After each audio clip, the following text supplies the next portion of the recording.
हो लावण्य, बोलायचं. Yes sir. Sir आपण मागच्या क्लासमध्ये बघितलं होतं लॅडर ऑफ इन्फरन्स बघितलं होतं. त्यामध्ये काही पॉइंट्स होते, टॉपिक होते. जसे की the observe data, I select my data, I add meaning, I make assumption, and I drop conclusion, I adopt the belief, and I take action. ही त्यांची पायरी होती. आणि सगळ्यात वरती होतं आय टेक ऑप्शन. म्हणजे हे आपण बघितलं होतं. आता जास्त एक्सप्लेन नाही करत. हा. त्यानंतर आपण इम्पॅथी म्हणजे काय बघितलं होतं, त्याचे 2 टाइप होते. त्यानंतर आपण आईसबर्गचं बघितलं होतं. अँड त्यानंतर golden rule, platinum rule.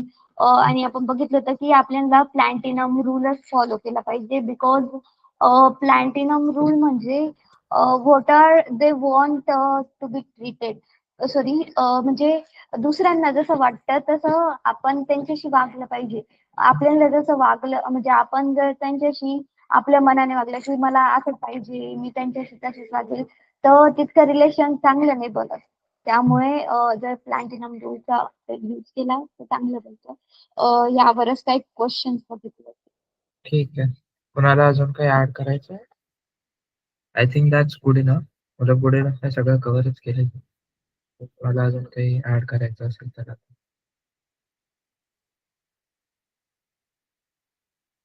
I guess not. तर आपण पहिल्या वीक मध्ये शिकलेलो सेल्फ अवेअरनेस. बेसिकली आपण स्वतःबद्दल किती जाणू शकतो, दुसरे आपल्याला कसं पाहतात, 2 types, internal external self awareness. मग द प्रुटचिक्स व्हील ऑफ इमोशन्स अजून टॉपिक कव्हर केले आपण सेल्फ अवेअरनेस मध्ये. मग सेकंड वीक मध्ये आपण सोशल अवेअरनेस पाहिलेलं आहे, की आपल्या अराउंड कसं अवेअरनेस म्हणजे आपण आपला पर्स्पेक्टिव्ह दुसऱ्यांवर आणि दुसऱ्यांशी आपण ऍक्ट कसं करतो ते इन जनरल आपण सोशल अवेअरनेस हे पाहिलेलं. तर आज आपण थर्ड टॉपिक जो घेणार आहोत तो आहे कम्युनिकेशन, इफेक्टिव्ह कम्युनिकेशन. आणि त्यात आपण थोडं इम्पॉर्टन्स नाही पण एक तुम्हाला इंट्रोडक्शन देण्यासाठी डिजिटल कम्युनिकेशन पण घेणार आहोत. तर इफेक्टिव्ह कम्युनिकेशन इज बेसिकली तुम्हाला दुसऱ्यांशी कम्युनिकेट इफेक्टिव्हली किंवा चांगलं किंवा सोप्या तरीकेने करता येईल, असं की सगळ्यात चांगला आउटकम भेटेल तुम्हाला.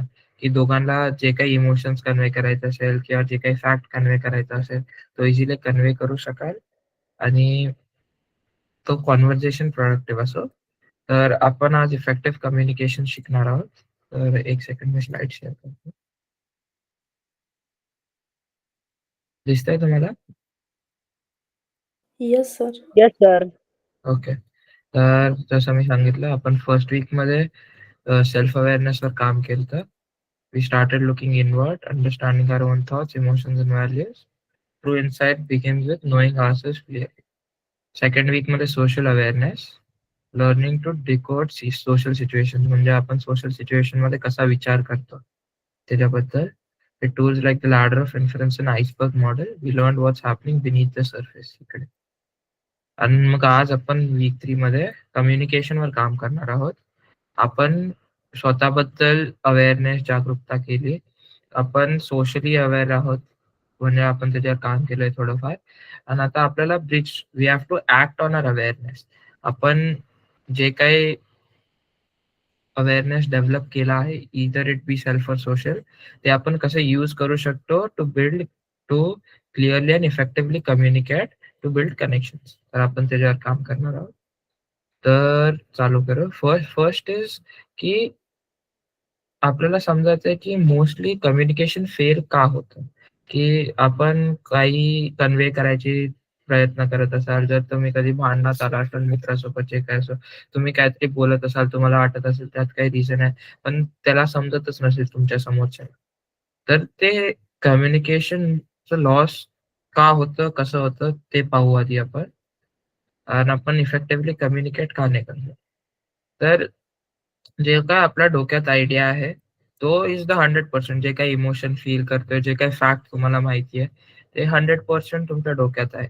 पण जेव्हा आपण काही बोलतो तर त्यात काही इफेक्टिव्हनेस किंवा जो कम्प्लीट थॉट आहे तुमच्या डोक्यात तो ट्रान्सलेट होत नाही from the thought in your head to the words you speak. म्हणजे तुम्ही जे बोलताय आणि तुम्ही जे विचार करताय, त्यात जो फरक येतो त्याच्यामुळे काही जो सिग्नल आहे किंवा जे काही इमोशन्स किंवा फॅक्ट्स तुम्हाला कन्व्हे करायचे आहेत, तो थोडा लॉस होतो. तर तो 80% about 20% loss when you try to translate your emotions, thoughts into the words you speak.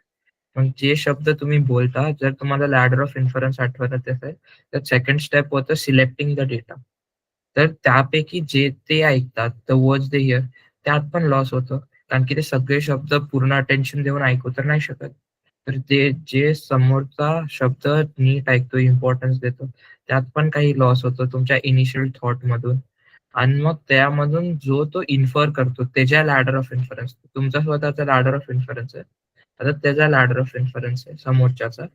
तर त्याच्यातून तो जो 40% इन्फर करतो. एकदा मी लॅडर ऑफ इन्फरन्स परत दाखवूनच देतो. थांबा की 1 सेकंड.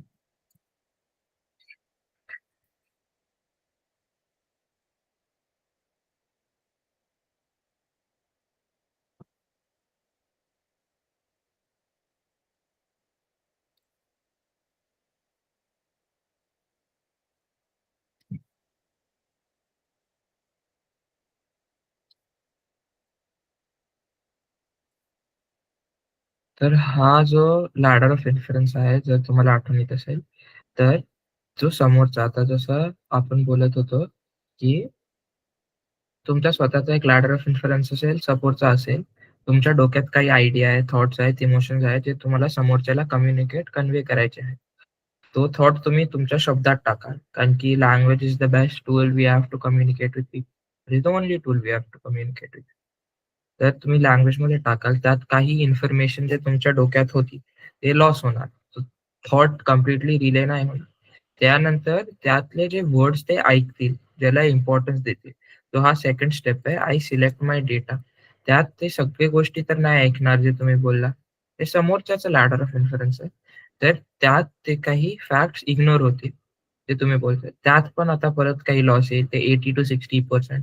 आणि मग त्याच्यामधून जेव्हा ते मीनिंग ॲड करतील, अझम्पशन्स बनवतील, कन्क्लुजन्स ड्रॉ करतील आणि बिलीफ्स अडॉप्ट करतील आणि त्यानंतर जे फायनल स्टेजवर ते पोहोचतील लॅडर ऑफ इन्फरन्सच्या, त्यात पण काही लॉस होतो. कारण की त्यात जसं आपण मागच्या वेळेस पाहिलेलं, जेव्हा आपण अझम्पशन्स बनवतो, त्यावेळेस लॉस होतो.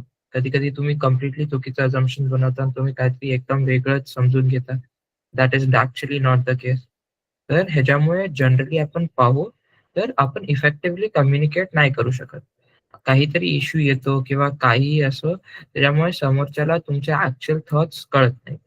So when this 100% of the idea in your head goes into the 40% of the meaning in the text that the person in front of you inferred, जे समोरच्याला समजतं, that is only take about 40% of जे तुम्ही actually बोलताय.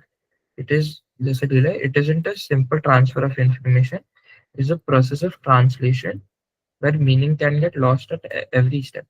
याचं म्हणजे असं नाहीये की मी सपोज जसं इलेक्ट्रिसिटी पास जर मी इकडून स्पेसिफिक अमाउंट ऑफ करंट एक वायर थ्रू पास करेल, तर त्या वायरच्या एंडला पण तेवढा अमाउंट ऑफ करंटच पास थ्रू होणार आहे.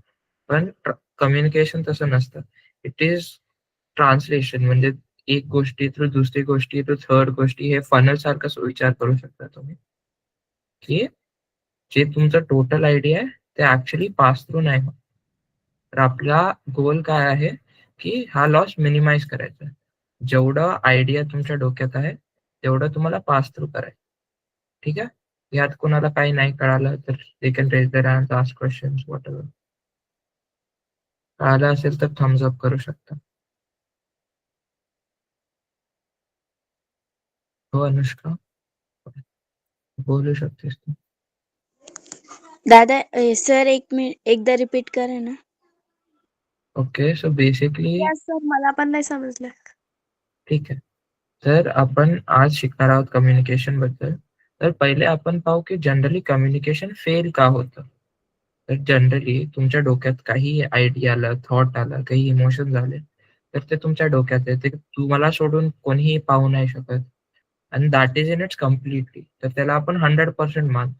की हे जे थॉट, इमोशन्स जे काय आहेत, ते तुमच्या डोक्यात आहे ते 100%. आता जेव्हा तुम्ही ते दुसऱ्या कुणाला सांगायचा प्रयत्न करत असाल, तर तुम्ही ते वर्ड्समध्ये नेणार, मराठीत बोलाल, इंग्लिशमध्ये बोलाल. तर त्यात तुम्ही ते वर्ड्समध्ये नेणार, तर त्यात काही इन्फॉर्मेशन लॉस होते. म्हणजे तुम्हाला सपोज राग येतो, तर तुम्ही जेव्हा ते शब्दात समोरच्याला एक्सप्रेस करायचा प्रयत्न करत असाल, त्यावेळेस जो पूर्ण प्युअर इमोशन किंवा प्युअर थॉट तुमच्या डोक्यात आहे, तो नाही पास ऑन होणार. त्याच्यापैकी अबाउट 80% पास ऑन होणार. मग त्यापैकी जे ते वर्ड्स तुम्ही बोलताय ते लँग्वेजमध्ये, त्याच्यापैकी जे वर्ड्स ते ऐकतात, त्यात पण लॉस होतो. ते सगळ्या शब्दांना इक्वल इम्पोर्टन्स नाही देणार. जर समोरच्याला अ, असा माणूस आहे जो खूप ॲरोगंट आहे, स्वतःबद्दल खूप हायली विचार करतोय आणि तुम्ही ओव्हरऑल चांगलं बोलताय, पण 1-2 गोष्टी वाईट बोलले, तर तो समोरचा माणूस ते 1-2 वाईट गोष्टीवर जास्त लक्ष देणार. आणि ते दॅट्स हिज नॅचरल प्रिपोझिशन. तर त्यात पण काही इन्फॉर्मेशन लॉस झाला, तर त्यात 60% वर येतं आणि त्याच्यानंतर लॅडर ऑफ इन्फरन्स तुम्हाला आठवतं. आधी त्यांनी स्टेप 2 वर डेटा सिलेक्ट केला, जो त्याला ऐकायचा आहे. आता त्यांनी त्याचा मीनिंग ॲड केलं. तर त्या मीनिंग ॲड करण्यात, अझम्पशन्स करण्यात त्यात पण लॉस होतो इन्फॉर्मेशन. तर जो तुमचा इनिशियल आयडिया होता, त्याच्यापैकी सगळं ट्रान्सलेट नाही होत. Only 40% about in general on average 40% हे ट्रान्सलेट होतं समोरच्याला. तर तेच like it isn't a simple transfer of information. It is a process of translation where meaning can get lost at every step. तर आपल्याला हे जे लॉस ऑफ मीनिंग आहे, ते कमी करायचं. कळालं? कळालं सगळ्यांना आता? Yes Yes, sir. sir. Yes, sir. Yes sir. Okay. तर पुढे जाऊ. तर अजून एक रिझन और हे रिसर्च केलता प्रोफेसर अल्बर्ट मेहर यांनी, की आपण मेसेजेस किंवा कम्युनिकेशन कसं इंटरप्रेट करतो. तर त्यांच्या रिसर्च प्रमाणे त्यांना हे भेटलेलं आउटकम, की 7% जो इम्पोर्टन्स आपण देतो ते वर्ड्सवर असतं.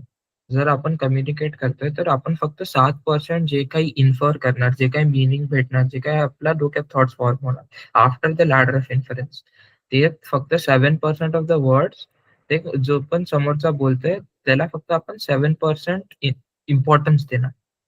38% तुमचं व्होकल टोन, तुम्ही कसं बोलताय, तुम्ही काय बोलताय नाही, तुम्ही कसं बोलताय त्यांनी अफेक्ट होणार. 38% of our final judgement after the ladder of inference is vocal. तुम्ही जे काही कसं बोलताय, काय बोलताय नाही, कसं बोलताय. आणि फायनली 55% जे आहे ते व्हिज्युअल आहे. तुम्ही पाहून तुम्हाला समोरच्याची बॉडी लँग्वेज कशी आहे, फेशियल एक्सप्रेशन कसे आहे. जसं सपोज कोण बोलतोय तुम्हाला, की मी खूप खुश आहे. पण तुम्हाला त्याच्या बॉडी लँग्वेज पाहून असं तो थोडा एकदम छोटा स्वतःला करून बसलाय, थोडा सॅड वाटतोय. जसं तुम्हाला कळतं बॉडी लँग्वेज थ्रू. तर जो 55% इम्पोर्टन्स आहे, व्हिच इज द मेजॉरिटी, तर तुम्हाला व्हिज्युअल बॉडी लँग्वेज थ्रू भेटतं. Facial expressions and gestures. So याचं इकडे एक्झाम्पल दिलंय. Think about someone stamping their feet while yelling I am not angry. तर कोणी उभं राहून जोरात पाय आपटतोय आणि बोलतोय मी रागात नाहीये. तर त्याचा शब्द जो आहे ते बोलतोय की तो रागात नाहीये. पण तुम्ही ओव्हरऑल बॉडी लँग्वेज पाहून तुम्ही काय इन्फर करणार की तो रागात आहे. कारण की 93% tell the real story. The vocal plus visual. Communication is not congruent. Congruent म्हणजे जे शब्द तुम्ही बोलताय, म्हणजे बॉडी लँग्वेज, फेशियल एक्सप्रेशन आणि जे व्होकल टोन आहे तुमचं, जर ते मॅच करत नाहीये, तर ते कॉन्ग्रुएंट नाहीये. जर ते मॅच करतंय, जर तुम्ही बोलताय मी खुश आहे आणि तुम्ही ऍक्च्युअली बॉडी लँग्वेज खुश आहे, तुम्ही एन्जॉय करताय, तुमचा टोन पण चांगला आहे, तर ते कॉन्ग्रुएंट आहे. जे तुम्ही बोलताय आणि जे तुम्ही दाखवताय ते सेम आहे. तर आपण एम करायचंय की आपण कॉन्ग्रुएंट व्हायचंय. आपल्याला नॉन कॉन्ग्रुएंट नाही राहायचंय. आणि सेकंड थिंग, की आपण कधी नोटीस केलं असेल तुम्ही, तर you are more likely to trust the non verbal cues. म्हणजे जे तुम्ही शब्द बोलताय ते नाही, कसा शब्द बोलतोय समोरचा, तुझी बॉडी लँग्वेज कशी. कळालं सगळ्यांना? It is basically highlighting the importance of तुमचा व्होकल टोन आणि तुमची body language in actual communication. कारण की आपण जनरली जेव्हा कम्युनिकेशनवर वर्क करायचा प्रयत्न करतात, खूप लोक फक्त विचार करतात की मला मी कसं बोलतोय ते इम्प्रूव्ह करायचंय. हे नाही की मला ओव्हरऑल मी कसं माझं व्होकल टोन, माझं बॉडी लँग्वेज हे पण इम्प्रूव्ह करायचं. कळालं सगळ्यांना?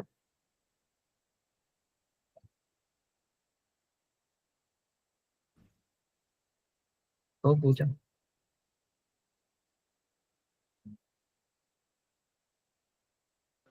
रिपीट करता का सर? ठीक आहे. तर बेसिकली इकडे आपण पाहतोय की प्रोफेसर अल्बर्ट मेहरबान जे होते, त्यांनी एक रिसर्च केला. त्यात त्यांना कळालं की आपण जेव्हा कम्युनिकेट करतो, तर आपण फक्त 7% ऑफ द कम्युनिकेशन जे होतं, ते वर्ड थ्रू होतं. 38% जे असतं ते व्होकल, म्हणजे तुमचा टोन ऑफ व्हॉइस, तुम्ही किती जोरात बोलताय. मी जर एकदम ओरडून बोलतोय, तर तुम्हाला नॅचरली वाटेल की मला राग येतोय. तर तुमचा टोन ऑफ व्हॉइस आणि तुमचा बॉडी लँग्वेज, मी कसा उभा आहे, जर मी थोडा सॅड वाटतोय, माझा फेशियल एक्सप्रेशन तसे आहे, तर तुम्हाला कळेल की मी सॅड आहे. आणि ते इव्हन दो मी बोलत असेल मी खुश आहे. तर आपल्याला हे डोक्यात ठेवायचंय किंवा नोटीस करायचंय की इव्हन दो समोरचा आपल्याला सांगतोय की एक गोष्ट, इट इज नॉट नेसेसरी की ती गोष्ट जे तो बोलतोय म्हणजे जे वर्ड्स तेच ट्रू आहेत. आपण नॅचरली इम्पॉर्टन्स त्याच्या व्होकल टोनला आणि त्याच्या व्हिज्युअल बॉडी लँग्वेजला देणार आहोत. 93% that is almost the entire majority is not given to words.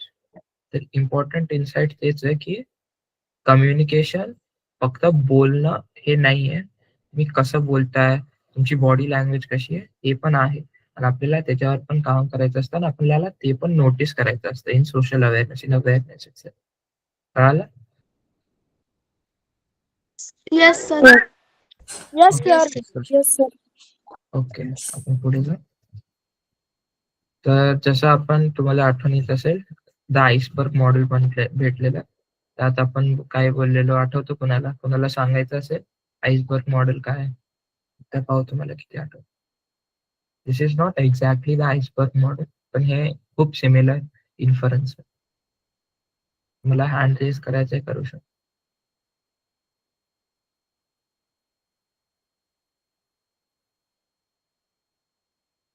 कोणालाच आठवण येत नाही? बोल लावण्या, बोल. बोलू शकतो. कुणाला लास्ट येस. एक सेकंड, मी एकदा क्वेश्चन रिपीट करतो. आपण लास्ट क्लास एक आइसबर्ग मॉडेल पाहिलेला. तो थोडा वेगळा मॉडेल होता. हा एक्स्ट्रीमली सिमिलर आहे, थोडा डिफरन्स आहे. तर कुणाला लास्ट क्लासचा आइसबर्ग मॉडेल आवडतो? आठवतो, सॉरी, नॉट आवडतो, आठवतो. नाही का? हो लावण्या, बोल. Yes sir. आपण बघितलं होतं की जे म्यूट झाली परत. सर, हा, आपण बघितलं होतं की आईसबर्ग मॉडेलमध्ये जे वरचा भाग जो आपल्याला दिसतो आईसबर्गचा, तो फक्त 10% असतो आणि जो खालचा आहे तो 90%. तसंच माणसांसोबत पण घडतं.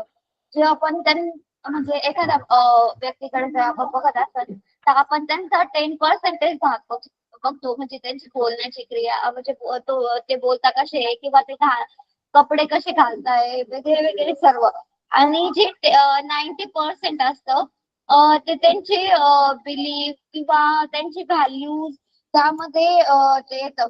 पण ते आपल्याला दिसत नाही, तर आपल्याला ते जाणून घ्यायचं असतं. असं आपण सर्व बघितलं होतं. पूर्वा, तुला काही ऍड करायचंय त्याला? हो सर. फक्त शब्दांवर लगेच प्रतिक्रिया देऊ नये. समोरची व्यक्ती कशी बोलते आणि कशी वागते हे पाहिल्यास संवादनाची म्हणजे संवादाची खरा अर्थ समजतो. ठीक आहे.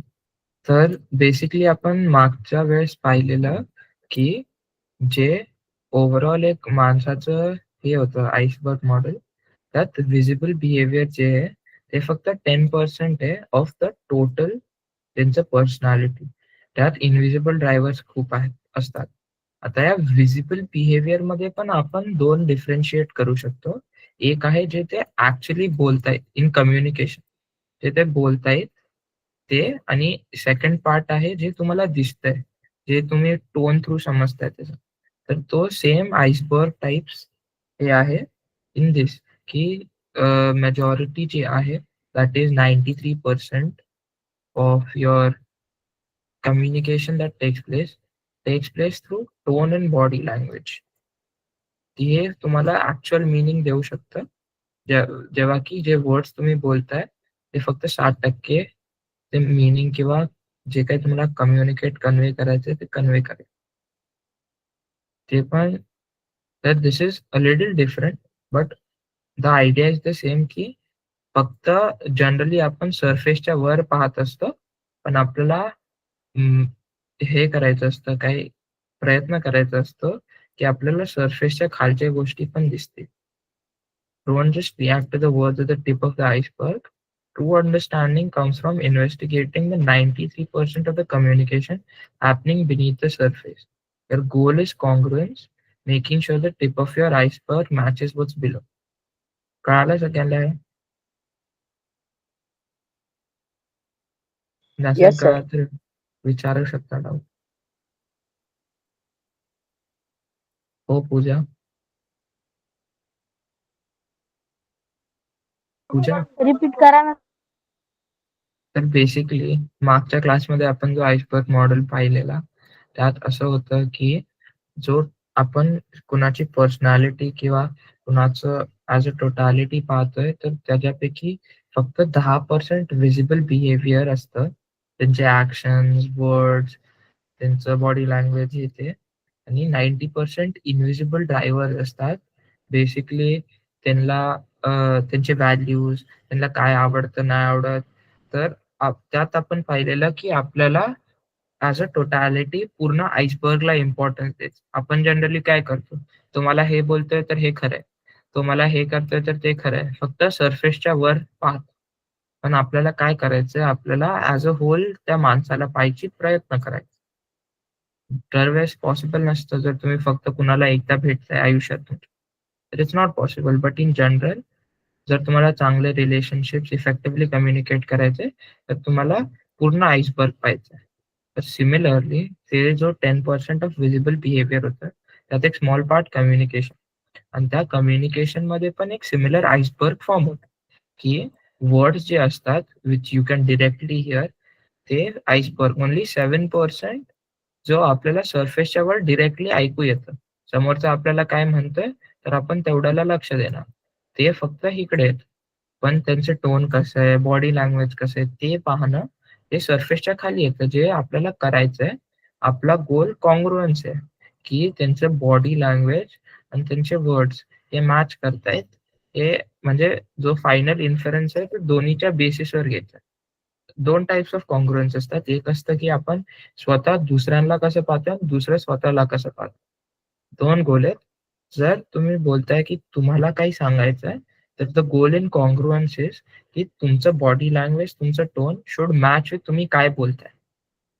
आणि दुसरं आहे, की तुम्ही दुसऱ्या कुणाला पाहताय किंवा दुसरं कोण तुम्हाला कम्युनिकेट करायचा प्रयत्न करताय, तर त्यात आहे, की तुम्ही पूर्ण कन्सिडर करायचं iceberg. Their tone, body language and their words. ठीक आहे, कळालं आता? हो सर. ठीक आहे. Yes, sir. येस. येस तर सर. आता आपण पाहू, की व्हर्बल कम्युनिकेशन इम्प्रूव्ह कसं करू शकतो. काही सिंपल टूल्स जे तुम्ही डोक्यात ठेवू शकता, प्रॅक्टिस करू शकता, जे तुम्हाला हेल्प आहे. एक आहे द क्लिअर एक्सप्रेशन स्क्रिप्ट.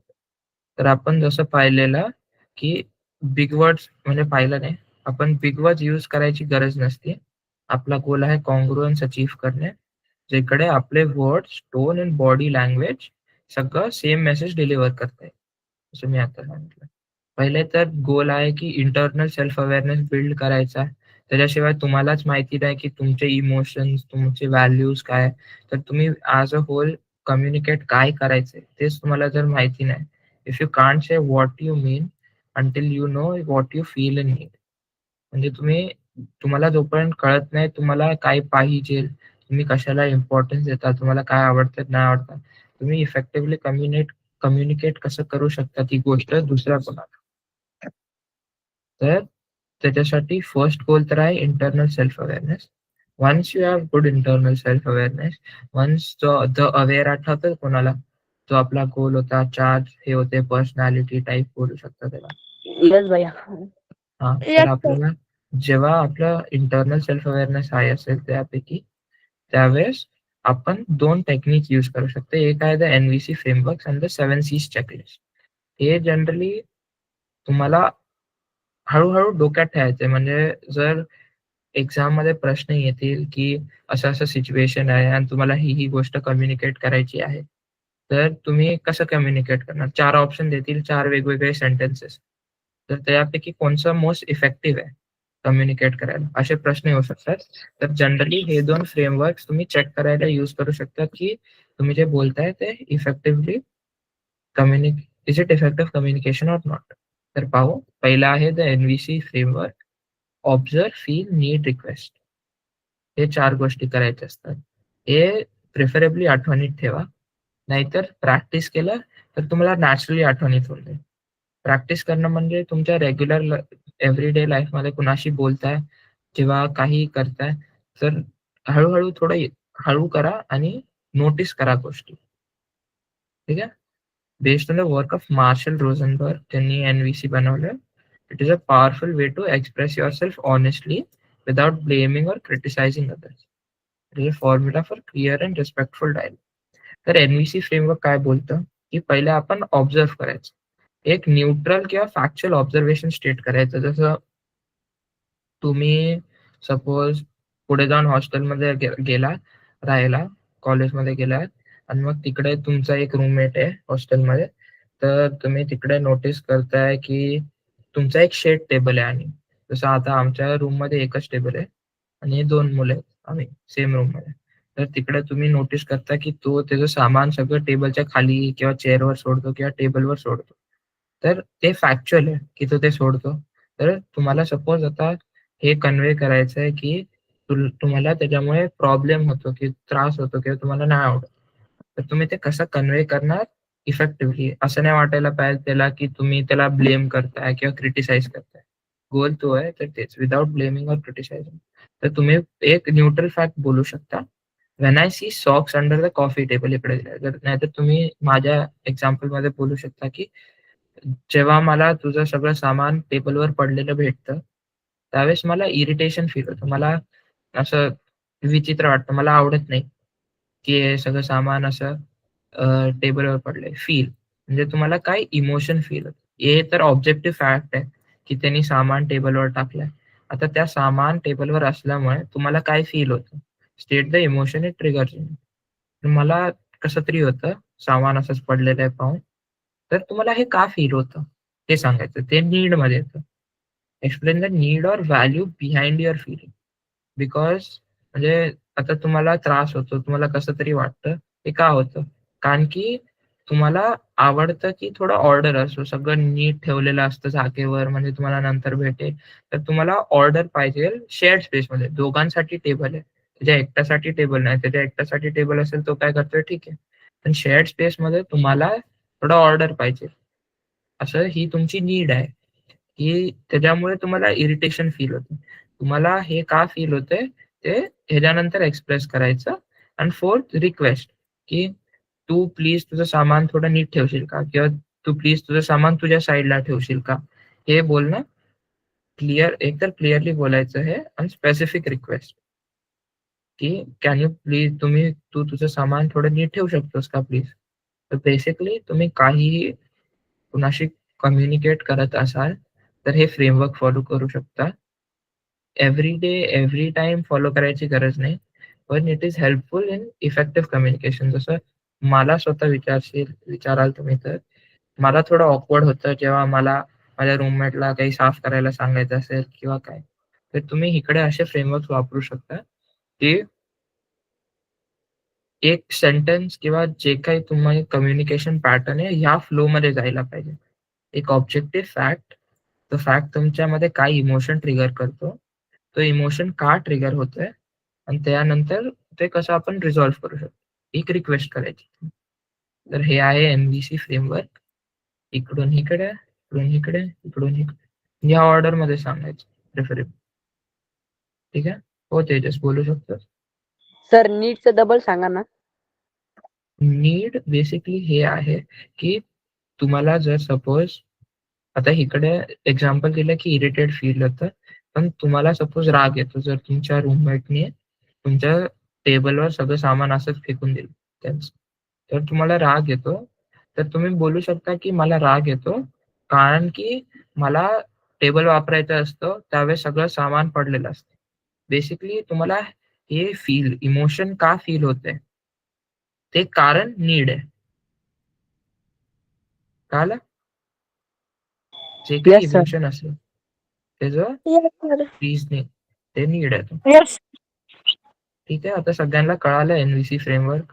तर कळालंय Yes. तर जर Yes, sir. डाऊट असेल तर विचारू शकता. Yes, sir. कोणालाच डाऊट नाही? If you have any doubts please raise your hand. ठीक आहे. हां, हे पण स्टेट करू आपण की ऑब्झर्वेशन आणि इव्हॅल्युएशन एनव्हीसी सेपरेट करतं. जनरली काय होतं, आपण जेव्हा बोलतोय त्यावेळेस आपण ऑब्जेक्टिव्ह फॅक्ट्स आणि आपले इमोशन हे मिक्स करून टाकतो. जेव्हा हे दोन्ही गोष्टी मिक्स होतात त्यावेळेस समोरच्या जे ऑब्जेक्टिव्ह फॅक्ट आहे ते पण कन्सिडर नाही करणार. तुम्ही इमोशन्सला जास्त इम्पॉर्टन्स देणार जनरली. तर एनव्हीसी काय करतं, हे ऑब्झर्वेशन ऑब्जेक्टिव्ह फॅक्ट आहे आणि तुमचे इमोशन्स आहेत त्याला सेपरेट करतं. जसं एक्झाम्पल दिलं, you are not saying you are messy, you are stating की हां, तू सामान सोडतोयस माझ्या टेबलवर, मला त्यामुळे थोडं इरिटेशन होतंय, तर प्लीज साफ कर. ठीक आहे. तर जाऊ आपण पुढे सेकंड यात द 7 C's चेकलिस्ट. हे एक एस्पेशली एक्झाममध्ये कामात आहे. तुम्हाला जर विचारलं की हे पर्टिक्युलर 4 ऑप्शन पैकी सगळ्यात चांगला रिस्पॉन्स काय असेल सपोज एक सिच्युएशन मध्ये किंवा असं काही प्रश्न आला तर before you speak or send that message run it through this quick mental filter to ensure it hits the mark.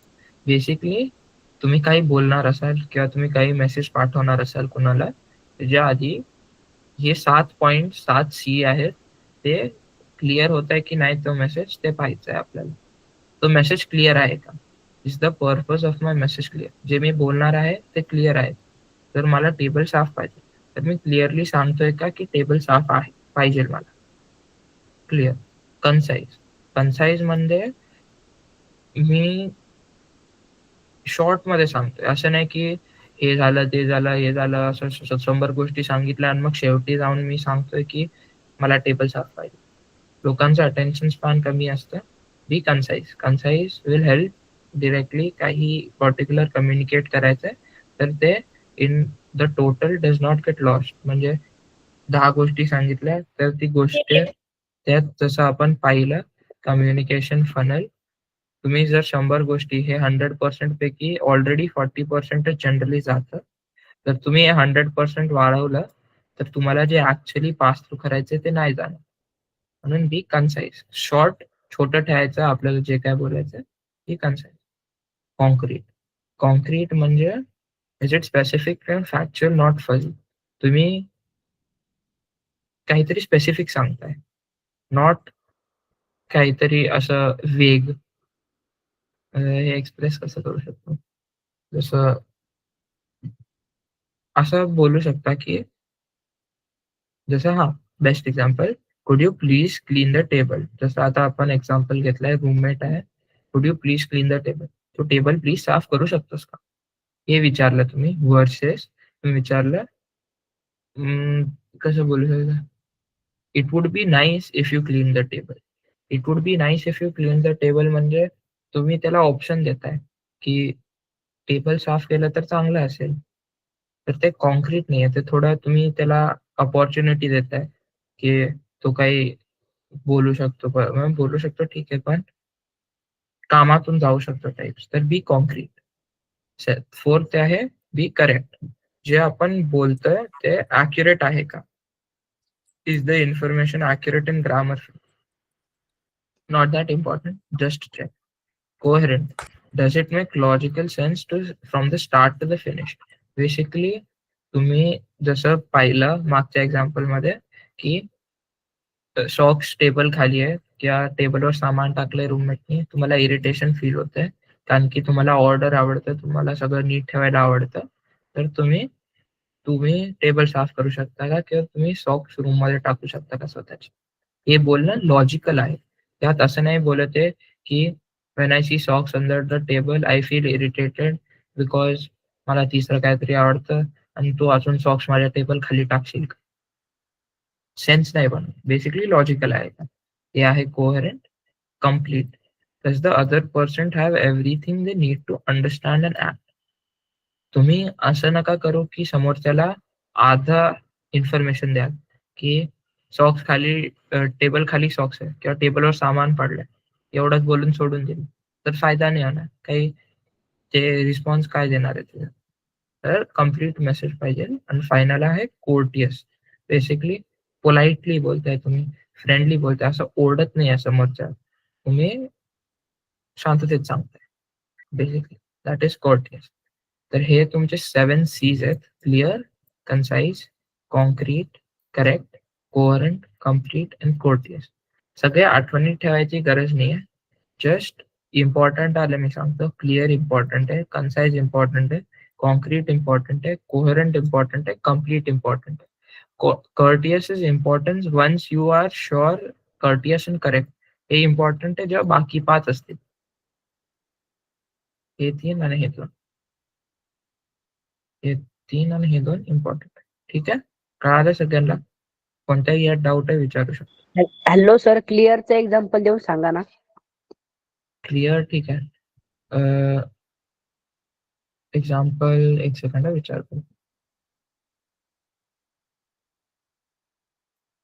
क्लिअरचं example असं विचार करू शकतोस की it is similar to concrete, की तुम्ही थोडं ऑब्व्हियसली सांगताय की टेबल साफ करशील का प्लीज?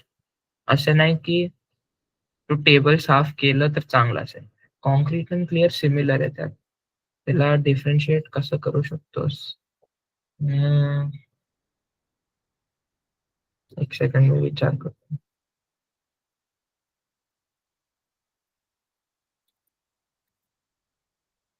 बेसिकली तेच आहे की तुम्ही क्लिअरली बोला किंवा कॉन्क्रीटली बोला, म्हणजे अँबिग्विटी नको.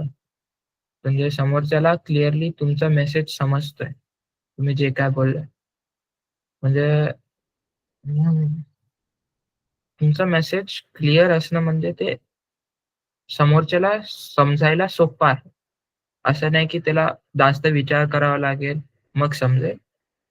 कॉन्क्रीट म्हणजे स्पेसिफिक तुम्हाला काय पाहिजे ते सांग.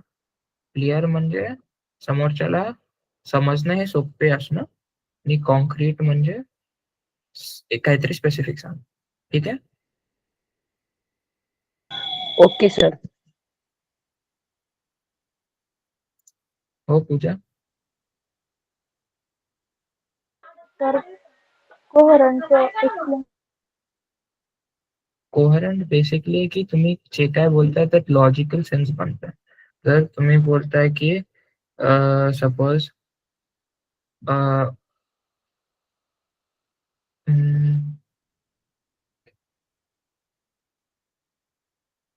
कसं समजू, एक्झाम्पल विचार करू द्या मला.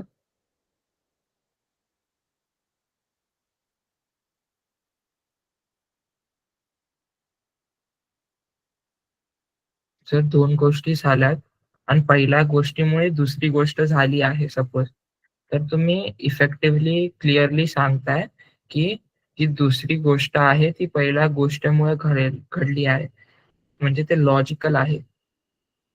कळालं? म्हणजे लॉजिकल कसं समजू एक्झाम्पल?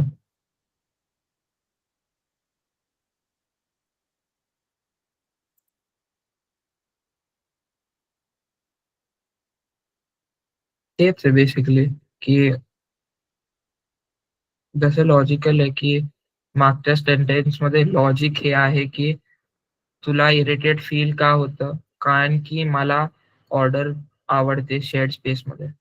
मला नीट राहणं आवडतं. हे लॉजिक आहे, की मला इरिटेट का फील होतंय. I mean, I don't know how to explain it better than that. कळालं तुला? हो. ठीक आहे. बोल लावण्या. सर मी सांगू का? हा सांगू शकतेस. ओके. तर मी जे नाही पुस्तकाने चुकतं म्हणजे बरोबर आहे की चुकतं, पण तरी पण सांगते. कोहेरेंट म्हणजे मला असं वाटतं, जर मी एक्झाम्पल दिलं, तर मला जर कोणाला दुसऱ्यांना सांगायचं असेल, की मी उद्या गावाला जाणार आहे आणि त्यासाठी मी तिथं म्हणजे 2-3 दिवस राहील व त्यासाठी आम्ही गाडी बुक केली आहे. व नंतर मी 4 म्हणजे 2 दिवसानंतर मी घरी येईल. हे दुसऱ्याला व्यवस्थित लगेच कळतं, की ही काय म्हणते नेमकं. पण आपण जर सांगितलं, की अ, मला जिथं जायचंय ती प्लेस खूप चांगली आहे किंवा मी हे कपडे घालून नाही, हां, ती प्लेस खूप चांगली आहे आणि त्यानंतर मी जे सांगते त्याचा विषयच मी डायरेक्ट बदलून देते. म्हणजे सगळे जे सेंटेन्स सांगते मी ते सर्व वेगवेगळे असते. म्हणजे मी जे सांगितलं ते ते गाव आहे ते खूप चांगलं आहे आणि त्यानंतर मी सांगते की मी उद्या खूप छान वातावरण असणार आहे आणि असं तसं सगळे सेंटेन्स एकमेकांशी बदलून जात आहे. त्यामध्ये काही लॉजिकच नाही लागत आहे. त्या पूर्ण जे मी सांगते त्यामध्ये काही लॉजिक नाही लागत आहे. त्यामुळे पुढच्याला कळणार नाही की मी नेमकं काय सांगते. जर आपण सगळं एकमेकांशी जोडून जर आपण सांगत असलो तर दुसऱ्याला लगेच कळतं की आपण नेमकं काय सांगतोय म्हणून. बरोबर. जसं तिने सांगितलं तिचं एक्झाम्पल घेऊ, की ती जर गावात जाणार आहे, तर तिने सपोज समोरच्याला सांगितलं, "मी उद्या गावात जाणार आहे, तर मी एक कार बुक केली आहे 2 दिवसासाठी. मी 3 दिवसात परत येईल." असं जर तिने समोरच्याला सांगितलं, तर त्याला कोहेरेंटली, लॉजिकली सगळं पण तिने जर सांगितलं, "मी गावाला उद्या जाणार आहे, पण उद्या इकडे पाऊस पडू शकतो." तर त्यात काही सेन्सच नाही, की ती पहिले सांगते, "मी गावाला जाणार आहे" आणि इकडे पाऊस पडतोय. त्यात काही लॉजिक नाही. कळालं? Yes sir. Yes sir. Yes sir. ठीक आहे. आता पुढे जा. तर आता आपण थोडं डिजिटल कम्युनिकेशनवर जाऊ. आणखी जसं आता आपण पुढे जात राहू, in the future I feel like digital community बोल लावण्या, बोलू शकते. Sorry sir. हां, ठीक आहे. काही नाही. तर जसं आपण पुढे जाऊ, तसं डिजिटल कम्युनिकेशन हे इम्पोर्टंट होत जाणार आहे. इट विल बिकम सगळ्यांसाठी ॲक्सेसिबल होत जाणार. जसं आता तुम्ही 10 वर्षापूर्वी पाहाल, तर तुमच्या गावात म्हणजे रेंज येणंही अवघड असतं सगळीकडे. पण हळू-हळू ते इम्प्रूव्ह होतंय आणि हळू-हळू I feel like digital communication हे सगळ्यांना ॲटलीस्ट थोडं बेसिक तर माहिती असायला पाहिजे. तर आपण त्याच्यावर थोडं पाहू. तर जर आता तुमच्या केसमध्ये मला माहीत नाही, पण कधी कोणी नोटीस केलंय का, की जे लोकं इन पर्सन खूप चांगले, स्मार्ट असतात, ते कधी-कधी ऑनलाईन जाऊन किंवा फोनवर जर तुम्ही पाहाल, तर ते कधी-कधी खूप रागात असतात, स्ट्रेंजर्सला इन्सल्ट करतील, पॉइंटलेस आर्ग्युमेंट्समध्ये जातील.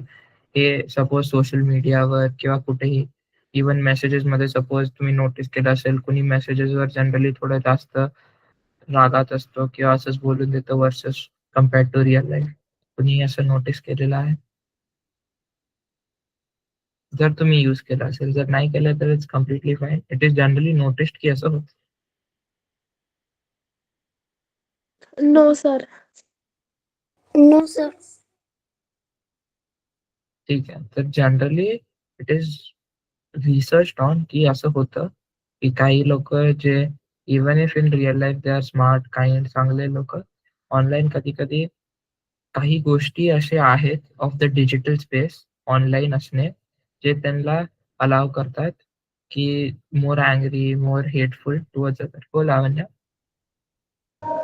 Yes sir. म्हणजे माझ्यासोबत असं नाही झालंय, पण खूप जणांचं मी ऐकलंय, की आपण जर कोणासोबत ऑनलाईन म्हणून फ्रेंड म्हणून बोलत असेल, आपण अनोळखी असेल त्याच्यासोबत, तर आपल्याला त्याच्याबद्दल तर काही माहिती नसते इतकं. तो जितकं बोलतो तितकंच आपल्याला कळतं किंवा त्याचे जे विचार असतात ते त्याचे जे 7 म्हणजे एकदम इम्पोर्टंट जे त्याच्या डोक्यात विचार असतात ते तर आपल्याला माहिती नसतात.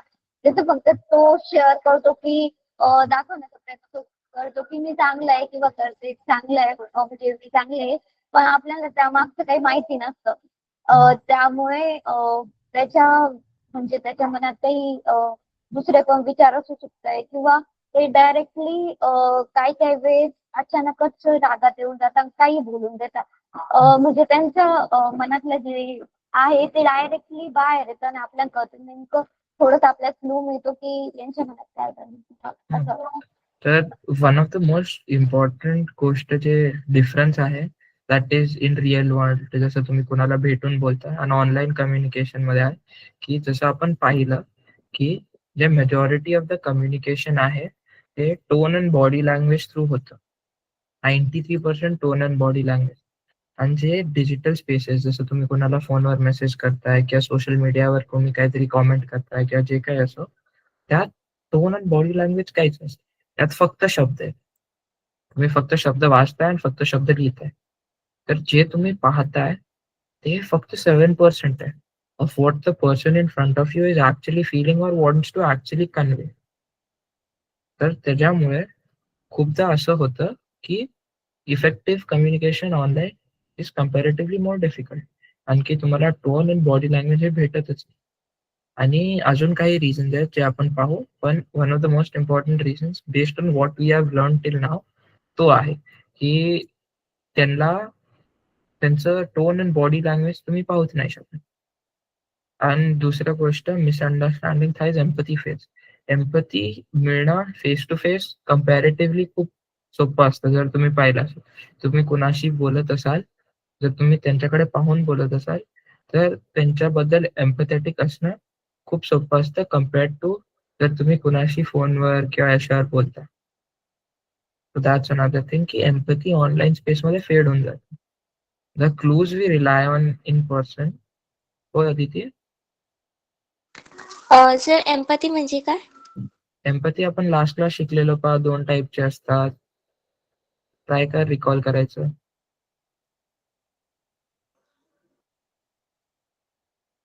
हम्म? 2 नाही टाईपचे, सर. कॉग्निटिव्ह आणि इमोशनल एम्पथी. Yes sir.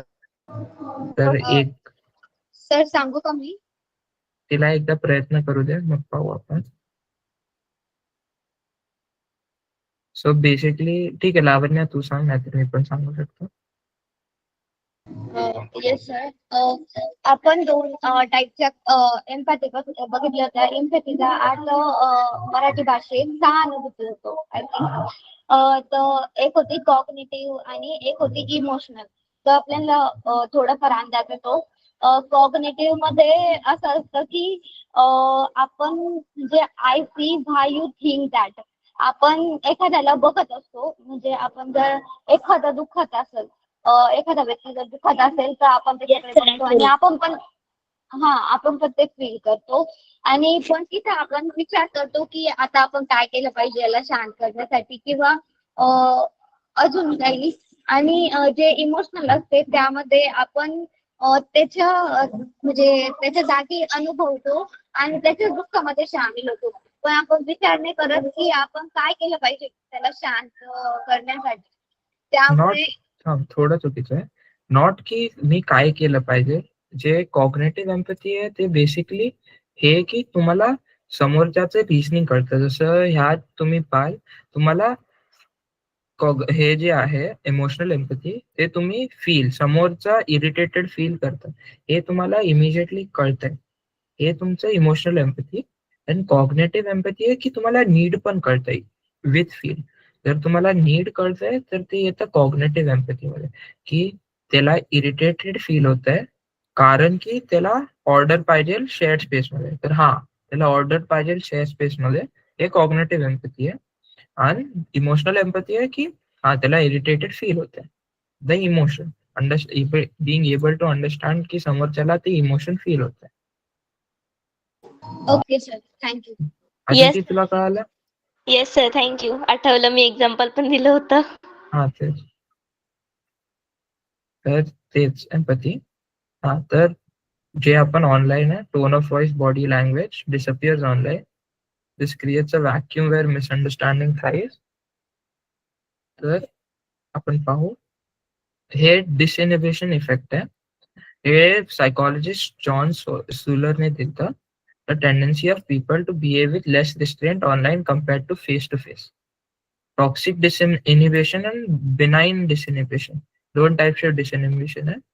एक असतं पॉझिटिव्ह, एक असतं नेगेटिव्ह. आपण पहिले नेगेटिव्ह पाहू, कारण की हे is more common and it will be more commonly seen. तुम्ही लोक जर कधी पाहिलं तर हे तुम्हाला जास्त दिसेल ऑनलाईन. हे आहे की people post rude comments, engage in cyber bulling or spread misinformation.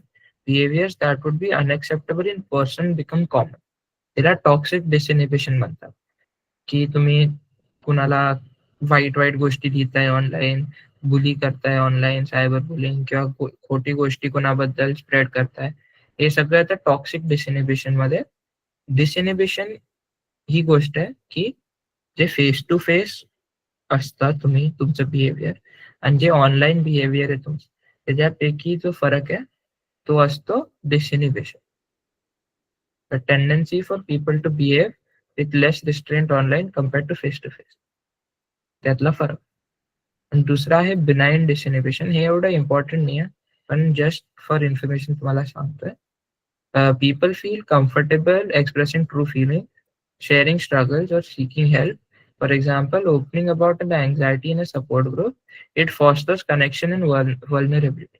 आता जर तुम्ही पाहिलं असेल, कधी कधी तुम्ही कुणाशी जर बोलत असाल, कधी कधी तुम्ही इझियर पण फील करू शकता बोलायला तुमच्या ऍक्च्युअल इमोशन्स बद्दल, किंवा काही गोष्टी जे तुम्ही फेस टू फेस नाही बोलू शकत कारण की तुम्हाला थोडं रिस्ट्रिक्टिव्ह वाटतं किंवा तुम्हाला खूप इंटेन्स फील होतं in face to face. Online मध्ये ते जनरली टोन डाऊन होतं, रिस्ट्रेन कमी होतो आणि तुम्ही तुमच्या इमोशन्स बद्दल कधी कधी बेटर बोलू शकता. हे कोणी नोटीस केलंय? हे जनरली कमी कॉमन असतं, पण असं पण होतं. त्याला आपण बिनाइन डिसइनहिबिशन म्हणतो. येस सर, पण आजकाल इतकं जास्त होत नाही. आजकाल सर्व ऑनलाईन होत. नाही, मी म्हणतोय फरक नोटीस झालाय का कुणाला कधी, की असं तुम्हाला ऑनलाईन कधी कधी जास्त कम्फर्टेबल वाटतं काही पर्टिक्युलर टॉपिक बद्दल किंवा काही पर्टिक्युलर इमोशन बद्दल बोलायला कुणाशी? हे कोणी नोटीस केलंय की ऑनलाईन तुम्ही थोडे जास्त कम्फर्टेबल होतात, तुम्हाला थोडं सोपं वाटतं त्या गोष्टीबद्दल बोलून? कोण आहे? येस सर, कधी कधी आपण जर कोणी आपल्या जवळच्या व्यक्तीशी जर काही शेअर केलं, त्याने जर आपल्याला जर काही चांगलं सांगितलं की आपल्याला थोडं बरं वाटतं की हा थोडंफार बरं सांगतोय आपल्याला. नाही, पण हा हे तर होतच, ते कॉमन आहे. पण आपल्याला जेव्हा डिजिटल कम्युनिकेशन पाहतोय आपण, तर त्यात आपल्याला डिफरन्स पाहायचा आहे बिटवीन आपण जो फेस टू फेस बोलतोय आणि कम्पेअर टू आपण ऑनलाईन कोणाशी बोलतोय किंवा फोनवर कोणाशी बोलतोय किंवा कोणाला मेसेज करतो. तर कोणी हे नोटीस केलं का की ऑनलाईन त्यांना थोडं कम्फर्टेबल वाटतं? हो सर, कधी कधी आपण जे समोर बोलतायत नाही ते आपण मोबाईलवर बोलतो. तेच एके वेळेस समोर बोलायला घाबरतो आपण, पण मोबाईलवर बोलायला थोडं घाबरत नाही. सेम तेच असतं. ती ती जे फिलिंग आहे त्याला आपण फिलिंग किंवा ती जे फेनॉमेना आपण नोटीस करतो त्याला आपण बिनाइन डिसइनहिबिशन म्हणतो. आणि त्याचं ऑपोजिट असतं टॉक्सिक डिसइनहिबिशन, ज्यात काही लोकांना सोपं वाटतं की कुणाला वाईट बोलणे किंवा कुणाला बुली करणे हे फेस टू फेस करायला ते नाही करू शकत, पण त्यांना ऑनलाईन. हा, बुली म्हणजे बुली म्हणजे कुणाला त्रास देणे किंवा कुणाला असं जसं कुणाला कंटिन्युअसली चिडवणे. कोण एक मुलगा आहे क्लासमध्ये, तुम्ही रोज त्याला जाऊन चिडवता, काही कारण असो, त्याला बुली करणे म्हणतात. Okay sir. एखाद्या गोष्टीवर त्रास देणं सर. बरोबर आहे. तर टॉक्सिक डिसइनहिबिशन एक आहे आणि benign disinhibition. It is just a phenomena that occurs. म्हणजे हे घडतं. थोडी माहिती असायला पाहिजे, बाकी काय नाही, एवढं इम्पॉर्टंट नाही. तर आता आपण पाहू की ऑनलाईन असं काय होतं त्याच्यामुळे हे आपण डिफरन्स नोटीस करू शकतो. ठीक आहे. पहिला आहे anonymity. You don't know me, hiding behind a user name reduces accountability. जर तुम्ही सोशल मीडिया कधी वापरला असेल तर नेसेसरी नाहीये की तुम्ही स्वतःच खरं नाव वापरा किंवा काही वापरू शकता तुम्ही. तर त्याच्यामुळे तुम्हाला अनॉनिमिटी भेटते, की कोण ओळखत नाही की हा माणूस माझ्याशी बोलतोय. कोणतरी बोलतंय, हा नावाचं कोणतरी बोलतंय, पण ते नाव तुमचं नाही. तर त्याच्यामुळे जे एक रिस्ट्रेन असतं, की एक भीती असते, की जर मी हे बोललो तर लोकं मला असे पाहतील आणि ते लोकं तुला इंडिव्हिज्युअली नोटीस करतील, की हा ह्यानी बोललेलं. हे ऑनलाईन राहत नाही. अनॉनिमस असतं तर मग जनरली इदर टॉक्सिक इनिबिशन दोन्ही होऊ शकतं. टॉक्सिक डिसइनिबिशन आणि बिनाइन डिसइनिबिशन. कारण की कुणाला माहित नाही, तर तुम्ही काही गोष्टी सोप्या फोनवर किंवा कोणतरी रँडम सोशल मीडियावर भेटलं त्याच्याशी बोलू शकता किंवा तुम्ही टॉक्सिक पण बनू शकता ऑनलाईन. तर one of the reasons is anonymity. कोण तुम्हाला ॲक्चुअली ओळखत नाही ऑनलाईन. सेकंड आहे इन्व्हिजिबिलिटी. कोणी तुमचे फेशियल एक्सप्रेशन, तुमचे रिएक्शन, तुम्हाला ॲक्चुअली कसं फील होतंय ते पाहतं. जर तुम्ही कुणाशी कधी फोनवर थोडं भांडला असाल किंवा काही डिफिकल्ट टॉपिक बद्दल बोलला असाल, तर किंवा मेसेजवर बोलला असाल कोणाशी, तर त्यात पण तुम्ही नोटीस केलं असेल, की जर ते समोरच्या तुमच्या इमोशन्सला ॲक्युरेटली नोटीस नाही करू शकत. कारण की त्यांना तुझे फेशियल एक्सप्रेशन दिसत नाहीये आणि जर टेक्स्ट करत असाल मेसेज, तर तुम्हाला त्यांना तुझे टोन पण दिसत नाहीये. म्हणजे ऐकू येत नाही.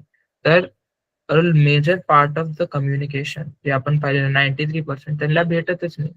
तर त्याच्यामुळेही तुमचं बिहेवियर ऑनलाईन चेंज होऊ शकतं. कारण की आता तुम्हाला माहिती आहे की ते तुमचे ते गोष्ट नोटीस नाही करत आहे. That is one of the reason. Third is asynchronicity. See you later. The delay between sending a message and getting a reply lets you post and run without seeing the immediate impact. Basically हे म्हणतंय की जर तुम्ही online बोलताय कोणाशी, message करताय, तर तुम्ही काहीतरी रूड म्हटला, तुम्ही काहीतरी वाईट म्हटला त्याला. आता तुम्हाला माहिती आहे की तो इमिजिएटली रिप्लाय नसेल करणार. तर तुम्ही नुसतं मेसेज पाठवून सोडून देऊ शकता. आता जो तो म्हणेल ते पाहिल, ते इमोशन्स मला काही डील करायचे नाहीयेत. व्हर्सेस इन रिअल लाईफ जर तुम्ही कुणाला काहीतरी बोललात, तर तुम्हाला इमिजिएटली त्यांचं फेशियल एक्सप्रेशन कसं चेंज होतंय, त्यांना बॉडी लँग्वेज कसं चेंज होतंय, मग ते परत काय बोलतायत ते इमिजिएटली होतं. पण ऑनलाईन ते नाही राहत, तर त्याच्यामुळेही बिहेवियर तुमचं चेंज होतं. ते असतं असिंक्रोनिसिटी, की तुम्हाला इमिजिएट फीडबॅक नाही भेटत आहे, तुम्ही जे करताय त्याचं. फोर्थ आहे solipsistic introjection. It's all in my head. जे आपण मेसेज वाचतो किंवा जे आपण कॉमेंट सोशल मीडियावर वाचतो, ते आपण स्वतःच्या व्हॉइसमध्ये वाचतो. कारण की समोरचा पर्सन आपल्याला इतर माहिती नाही की आपण ऐकू तर येत नाही. इमिजिएटली मिमिक नाही करू शकत. तर त्याच्यामुळे आपल्या डोक्यात समोरचा पर्सन एक कॅरेक्टर असतो. जसं मूव्हीमध्ये कॅरेक्टर असतात, बुक्समध्ये कॅरेक्टर्स असतात. तर तो कॅरेक्टर सारखा बनतो, नॉट अन ॲक्चुअल पर्सन. तर बिकॉज आपण त्याला ॲक्चुअल पर्सन सारखं ट्रीट नाही करू शकत आहोत, त्याच्यामुळे आपण त्याच्यामुळे आपलं बिहेवियर चेंज होतं in either of the two ways, toxic disinhibition और बिनाइन डिसइनिबिशन. फिफ्थ आहे डिसोसिएटिव्ह इमॅजिनेशन. ते असतं this is in the real me. पीपलची जी ऑनलाईन आयडेंटिटी आहे आणि त्यांची ऑफलाईन आयडेंटिटी आहे ती वेगळी बनून जाते. कारण की जे ऍक्शन आपण ऑनलाईन करतोय ते जनरली जर अनॉनिमिटीमुळे ऑफलाईन अफेक्ट नसतील करत, तर दोन डिफरंट पर्सनॅलिटीज बनून जातात. ते असतं डिसोसिएटिव्ह इमॅजिनेशन. फायनल असतं minimization of authority. Are all the same year. जे सोशल स्टॅटस, हायरार्की, जसं तुम्ही पाहिलं असेल क्लासमध्ये काही मुलं एकदम स्मार्ट असतात तर ते टीचरचे फेवरेट बनतात किंवा जसं काही हायरार्की बनती की काही मुलं एकदम स्मार्ट आहेत तर ते एकदम नोटीस होतं, तर त्यांच्या बोलण्यामध्ये ते कन्सिडरेशन येतं. तर जे ऑनलाईन असतं ते हे सगळं डिसअपिअर होऊन जातं. सगळे ऑलमोस्ट इक्वल आहेत आणि बिकॉज एव्हरीवन इज इक्वल काही लोक जास्त डॉमिनंट बनतात जे नॉर्मली नसतील. तर त्याच्यामुळेही एक बिहेवियर मध्ये चेंज येतं. कारण की social status and hierarchy online disappear होऊन जातं. नॉर्मल सोशल बॅरियर्स राहील. ठीक आहे, सगळ्यांना हे 6 पॉइंट्स कळाले. These are the major 6 factors.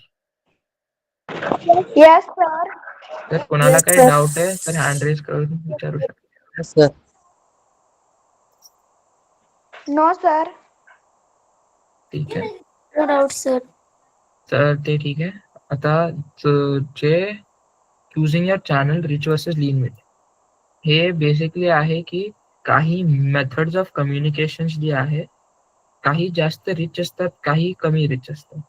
त्याचं मिनिंग आहे की communication channels differ in their ability to convey complex information. The richer the medium, the more cues it provides. Basically, काही कम्युनिकेशन चॅनल्स असे आहेत त्यात तुम्हाला कम्प्लीट पिक्चर इझिली भेटते. जसं आता आपण ऑनलाईन आणि हे पाहिलं face to face. Face to face मध्ये तुम्हाला facial expression, body language, tone आणि वर्ड्स भेटतात. Basically everything. So that is the richest form of media, richest method of communication. आणखी त्यात तुम्हाला सगळं भेटतं. पण जसं तुम्ही ऑनलाईन पाहिलं त्यात तुम्हाला नाही टोन भेटतोय, नाही फेशियल एक्सप्रेशन, नाही बॉडी लँग्वेज, फक्त वर्ड्स. तर इट इज अ लीन, कारण की तुम्हाला ते क्यूज भेटत नाहीये. जसं तुम्ही जर कोणी तुम्हाला मेसेज केला की मी ठीक आहे, तर तुम्हाला ऑनलाईन कळणार नाही तर ऍक्च्युअली ठीक आहे का असंच बोलतो. पण जर कोण ऍक्च्युअली तुमच्यासोबत बोलतंय आणि त्यांनी बोललं की मी ठीक आहे, तर तुम्ही त्याचं बॉडी लँग्वेज पाहून सांगू शकता की त्याला ऍक्च्युअली बरं वाटतंय की थोडं ऑकवर्ड आहे किंवा थोडं त्याला सॅड आहे किंवा जे काही बॉडी लँग्वेज कन्वे करेल त्याचं ते तुम्हाला दिसेल.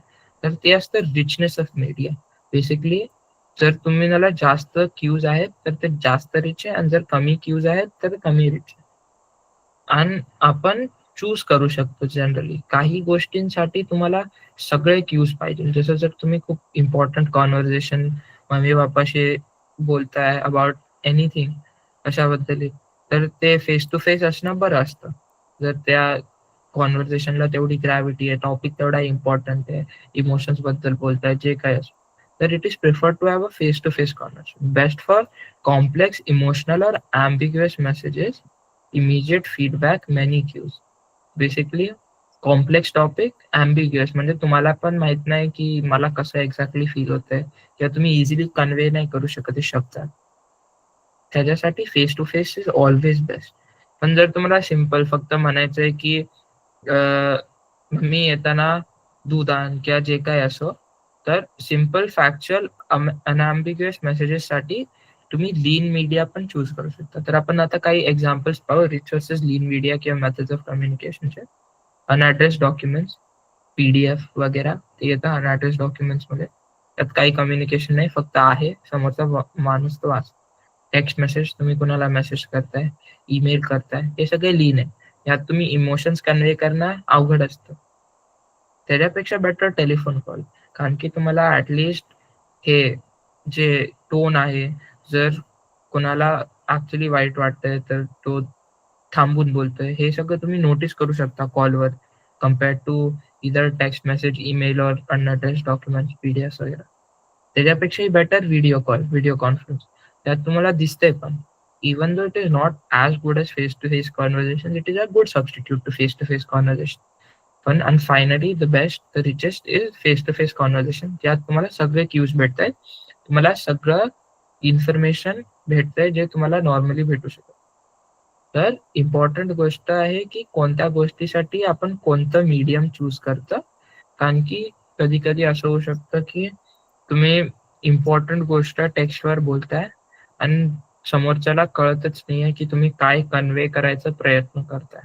तुम्ही बोलताय पण ते इमोशन्स तुम्ही टेक्स्ट थ्रू कन्वे करूच नाही शकत आहे, कारण की तुम्हाला फक्त वर्ड्स दिसत आहेत, समोरच्याचे फिलिंग्स फील होत नाही, आणखी फेस टू फेस नाही. तर हे कळालं सगळ्यांना rich versus lean media. Yes sir. Yes दादा. Yes sir. Yes sir. Yes sir. कुणाला काही डाऊट आहे? No sir. हो लावण्य. सर प्लीज रिपीट करू शकता? तर बेसिकली आपण काय पाहतोय, रिच वर्सेस लीन मीडिया. मीडियाच्या जागे तू विचार करू शकते method of communication.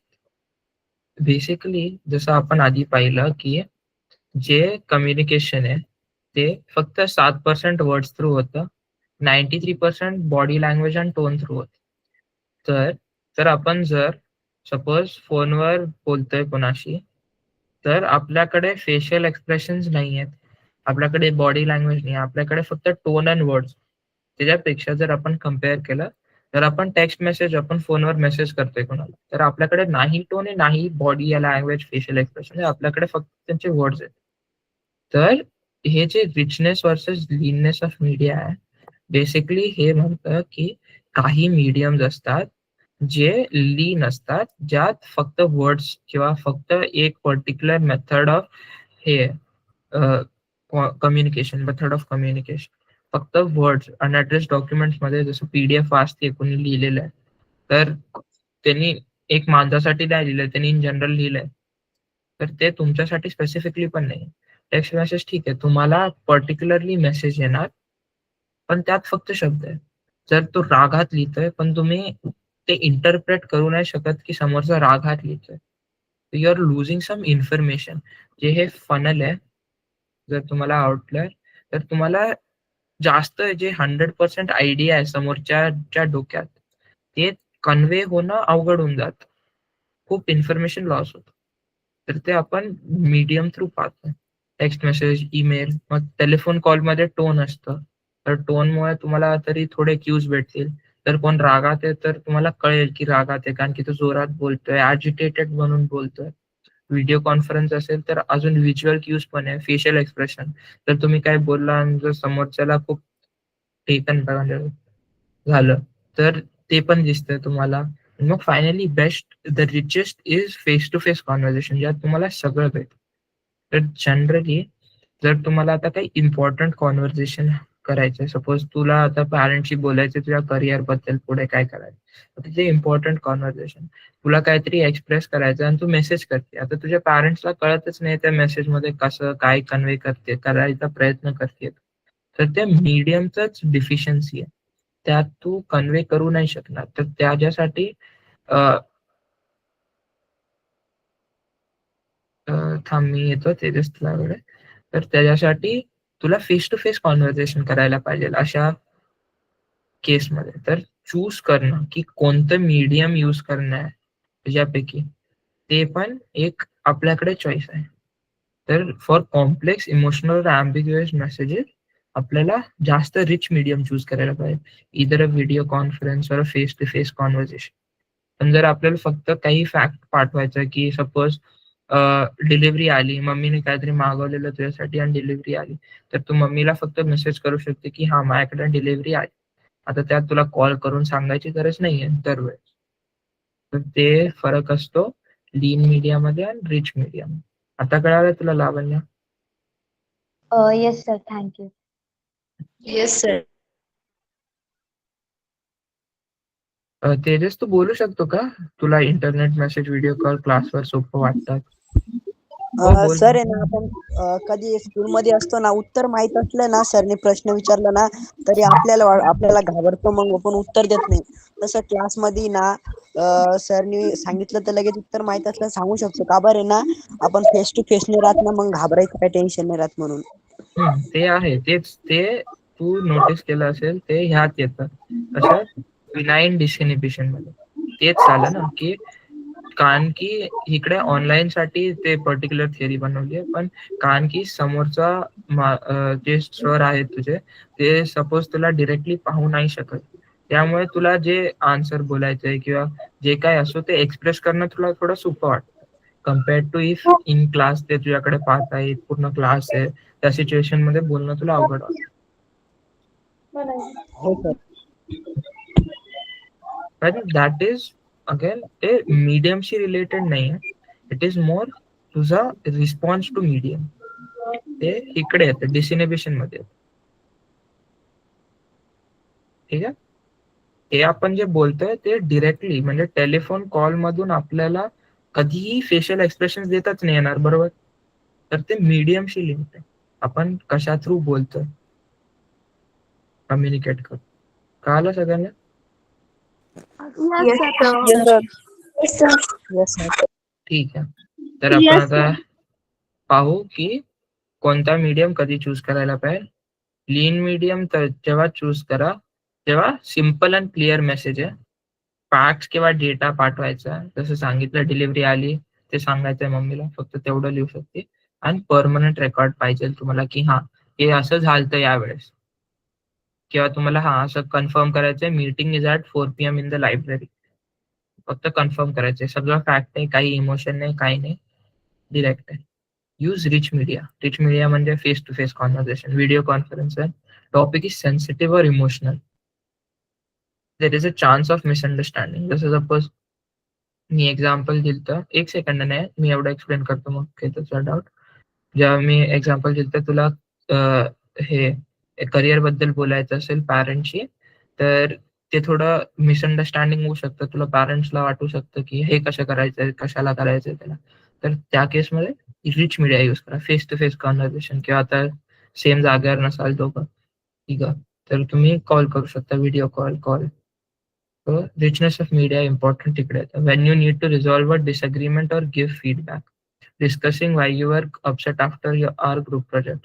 Basically group project होता, तुम्हाला काही मेंबर्सचा एवढा इनपुट नाही भेटला, त्यांनी एवढी मदत नाही केली, तर मग तुम्ही बसून बोला इन्स्टेड ऑफ मेसेज करणार you are not helpful at all.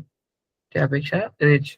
तर हे चूज करण्यात डोक्यात ठेवायच्या हे पॉइंट्स आहेत काही. The more important or emotional the conversation, the richer the medium should be. Never handle conflict over text. हे खूप important आहे. Never handle conflict over text. हा बोल नाही, तुला काय डाऊट होता? दादा मी पहिले थोडं लेट झालो होतं. तुम्ही जे पहिले स्टार्टिंगला शिकवलं होतं ते शिकवता का वापस? एंड मध्ये मी शिकवतो, एकदा सगळं झालं संपायला आलं मी शिकवतो. ओके. ठीक आहे, तर हे कळालं सगळ्यांना की कधी Yes, lean sir. Media prefer करायला पाहिजे आणि कधी rich Yes, media. sir. Yes sir. ठीक आहे. आणि फायनली हे काय सिनारिओज आहेत. You need to give a friend critical feedback on the group project. Message type complex, emotional, high potential for misunderstanding. तर रिच मीडिया यूज करायला पाहिजे. Text कुड इझिली बी मिसइंटरप्रिटेटेड. हे असे प्रश्न येऊ शकतात तुम्हाला पेपरमध्ये. You need to confirm the timing and place for a team meeting. Simple, factual, low ambiguity, use lean media. ठीक आहे. आणि फायनली एक जो सॅम्पल क्वेश्चन आपण आधी पण पाहिलेला, हो आदिती. सर लास्ट स्लाइडला तुम्ही बोलले की असे क्वेश्चन येऊ शकतात, तर त्याला ऑप्शन्स कसे येतील? ऑप्शन्स जसं चार ऑप्शन देतील. Should you talk in person, should you send a message, should you send a letter, should you call him, which is the best possible choice या चार पैकी. सपोज दिला सिनारिओ की तुम्ही ग्रुप प्रोजेक्ट मध्ये काम केलंय, एक मुलाने किंवा एक मित्राने एवढं काम नाही केलं तुमच्यासोबत, आता तुम्हाला फीडबॅक देत आहे की असं असं होतं, तू मदत केली असू शकते अजून, वगैरे वगैरे. तर मग तुम्ही कसं बोलणार? तर 4 ऑप्शन देतील. फेस टू फेस बोलू शकता, कॉल करून, मेसेज करून ग्रुपवर, किंवा पर्सनली मेसेज करून. त्यापैकी बेस्ट कोणतं आहे चूज करा. ठीक आहे. Okay sir, thank you. Yes. Okay sir. Sir आमचा पेपर कसा राहील? एमसीक्यूच असणार आहे तुमचे पेपर. जेवढे पण प्रश्न आहेत ते सगळे एमसीक्यू. मोस्टली सिच्युएशनल असेल आणि थोडंफार फॅक्च्युअल विचारतील तर विचारतील. सोशल इंटेलिजन्स साठी इम्पॉर्टंट तर हेच आहे, प्रॅक्टिस करणं. जेवढं तुम्ही प्रॅक्टिस पण इन रिअल लाईफ पण प्रॅक्टिस करू शकता, कारण की सोशल इंटेलिजन्स जसं मित्रांशी बोलताय तर काही गोष्टी डोक्यात ठेवू शकता जे तुम्ही शिकलाय, की हा हे शिकवलेलं हे असं दिसतंय मला, नोटीस केलं मी हे. म्हणजे नोटीस केलं तुम्हाला कळेल की कसं रिस्पॉन्स करतील किंवा त्या सिच्युएशन मध्ये काय करायला पाहिजे आयडियली. तर फायनली आपण एक लास्ट एक्झाम्पल पाहू. Two children, Ali and Meher, हे आपण पाहिलेलं, are arguing over a toy car in a playground. They both want to play, but at the same time, Meher insists that it's done while Alia disagrees, which method involves both Ali and Meher getting a chance to play with the toy car. The visible behavior is two childs arguing. तुम्ही पाहताय तर तुम्हाला फक्त दिसतायत की दोन मुली भांडतायत एक दुसऱ्यांशी, पण तुम्हाला 90% हे पण पाहिजे की त्यांना दोघांना टॉय पाहिजे, फेअरली टॉय पाहिजे, दोघांना इन्क्लूड करायचं एक दुसऱ्यांना. Domination and withdrawal only address one child. हे मागच्या वेळेसचा आईसबर्ग मी अनालाइज करतोय आपण, की फक्त आर्ग्युमेंट नाही होते, त्याच्या मागचे रिझन काय, हे 3 रिझन विचार करू शकता. अजून रिझन तुम्हाला जे वाटतं. आणि मग ऑप्शन जे आहे डॉमिनेशन, विड्रॉल, हे सॉल्व्ह नाही होणार. फेअरनेस कसं भेटणार जर डॉमिनेट केलं एकला किंवा दुसऱ्याला.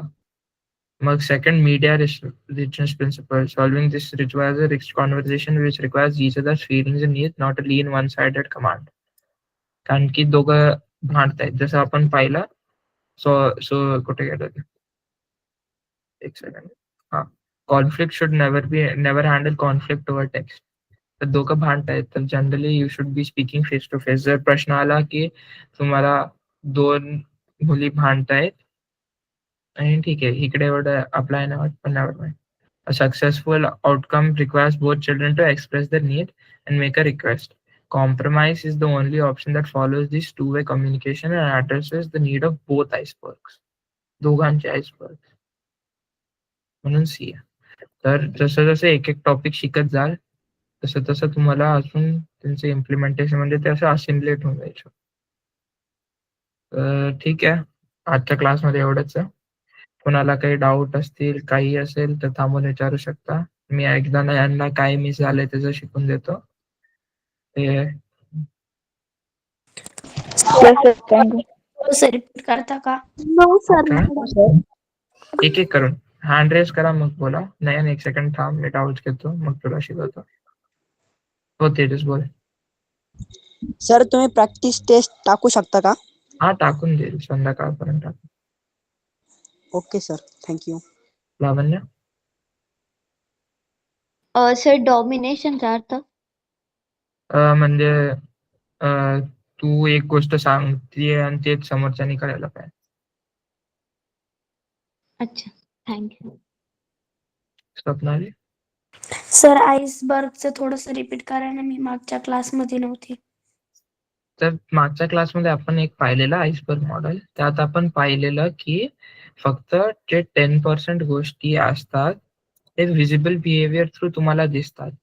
बेसिकली की जसं जर समोरचा जे आपण कम्युनिकेट करतोय तर 10% व्हिजिबल बिहेवियर आहे आणि 90% जे आहे की सपोज तुम्हाला दिसतंय की कोणतरी सॅड आहे, तर त्याच्या मागचं कारण जे असतं ते इनव्हिजिबल असतं. तुम्हाला डिरेक्टली दिसणार नाही की ते सॅड आहे.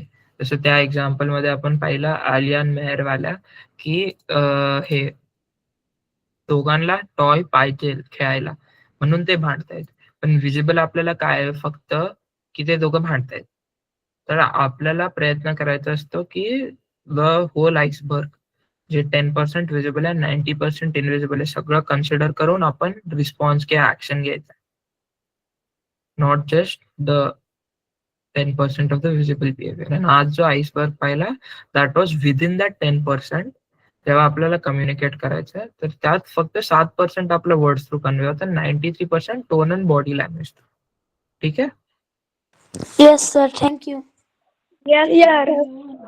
ज्यांचा डाऊट नाहीये तर तुम्ही क्लास सोडू शकता. मी आता नयांचं थोडं पाहतो, 5 मिनिटात समजेल. जर डाऊट आहे तर विचारा. बाकी टुडे आपण एवढं शिकणार आहोत.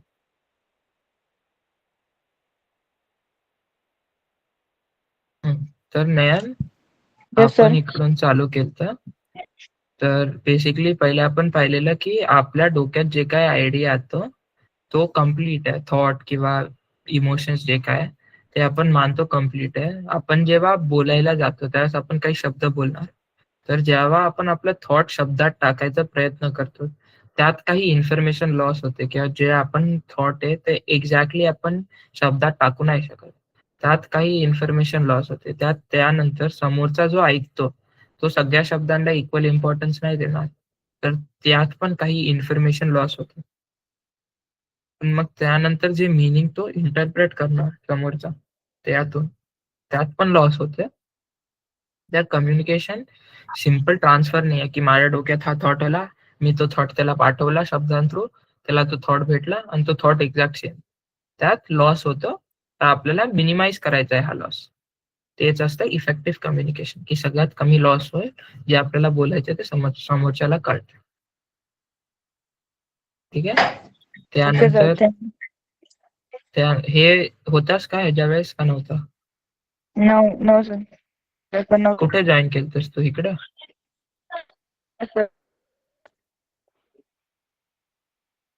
तर हे पण सोपं आहे. प्रोफेसर अल्बर्ट मेहरा बायन जे होते त्यांनी रिसर्च केलं. त्यात त्यांना भेटलेलं की जे आपण कम्युनिकेट करतो त्यात फक्त 7% of the communication words through होतं 38% तुमच्या व्होकल टोन, इंटोनेशन थ्रू होतं आणि 55% बॉडी लँग्वेज आणि फेशियल एक्सप्रेशन्स थ्रू होतं, व्हिज्युअली होतं. तर हे आपल्याला काय सांगतं, की इम्पॉर्टंट गोष्टी जे आहेत ते आपलं व्हिज्युअल आणि व्होकल आहे, नॉट जस्ट आवर वर्ड्स. आपण इव्हन दो परफेक्ट इंग्लिश किंवा परफेक्ट मराठी बोलतोय, पण आपलं जर मॅच होत नाही वर्ड्स आणि आपली बॉडी लँग्वेज, व्होकल टोन, तर त्याचा काही फायदा नाही, कारण की मेजॉरिटी ऑफ द कम्युनिकेशन ह्याच्या थ्रू होते. आणि मग त्यानंतर जसं इकडे एक्झाम्पल दिलंय, जर तू ओरडतोय एकदम जोरात आणि असं आपटतोय पाय आणि बोलतोय मी रागात नाहीये, तर तू जे बोलतोय ते एक आहे 7% वर्ड्स, पण समोरचा नॅचरली काय इन्फर करणार आहे की तू रागात आहे, कारण की 93% ऑफ द कम्युनिकेशन तुझ्या ते पाय आपटण्यात आणि जोरात ओरडण्यात त्याच्या थ्रू झालं. तर इवन दो तू बोलतोय काहीतरी त्याचं ऑपोजिट भेटतंय, आणि जे तू बोलतोय आणि जे तू करतोय, तुझे वर्ड्स आणि तुझं ऍक्शन आणि व्होकल टोन मॅच करणं त्याला कॉन्ग्रुअन्स म्हणतात, आणि न मॅच करणं त्याला डिसकॉन्ग्रुअन्स किंवा नॉट कॉन्ग्रुअंट म्हणतात. तर सेम आइसबर्ग की words are 7% above the surface, इथे जॉईन झाले. आपल्याला त्याचं टोन अँड बॉडी लँग्वेज पण कन्सिडर करायचं. तर आपला गोल कॉन्ग्रुअन्स आहे की जे आपण बोलतोय आणि जे आपलं टोन अँड बॉडी लँग्वेज आहे ते मॅच करायचं. ठीक आहे. Okay sir, thank you sir. Sir अजून कोणाला काही डाऊट आहे? No sir, thank you. तुमची क्लास आहे तर तुम्ही जाऊ शकता. चला, okay sir, bye. Thank you. Bye. Thank you sir, bye. Okay thank you. Bye.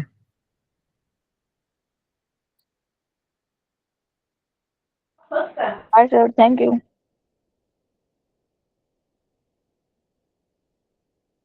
हो लावण्य.